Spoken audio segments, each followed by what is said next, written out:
外面风雨交加，一个人窝在木屋里听雨入眠。这是什么神仙日子？他叫老王，是一个野外违建爱好者。住腻了土地庙的他，又在旁边加建了一栋小木屋，从此开启为所欲为的退休生活。问君能有几多愁？恰似没穿秋裤遇寒流。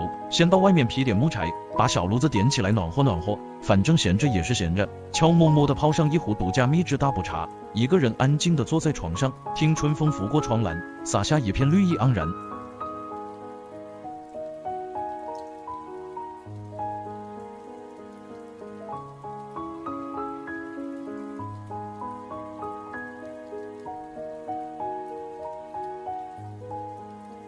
很快，屋里的温度就上来了。掏出压箱底的老腊肉，放进锅里煮一下，完了再泡上一杯速溶咖啡。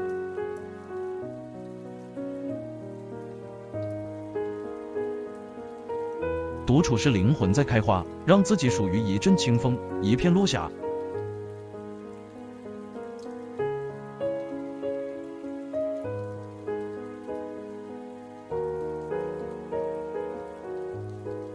眼看肉块也煮得差不多了，配着梆硬的面包，再泡上一杯咖啡，午餐就随便对付一下吧。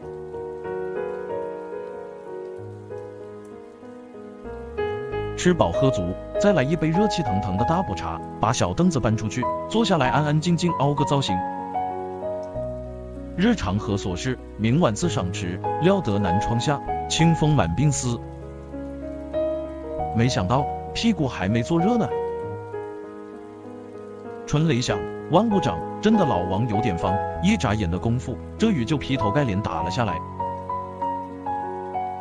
住山不计年，看云即是仙，檐下听春雨，雨后踏青山。有那味了。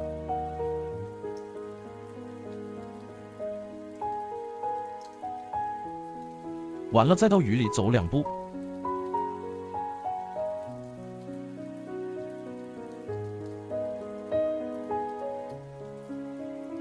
下雨天最适合窝在屋里睡懒觉了，披上温暖的小毯子，任外面狂风骤雨，我自有一方天地。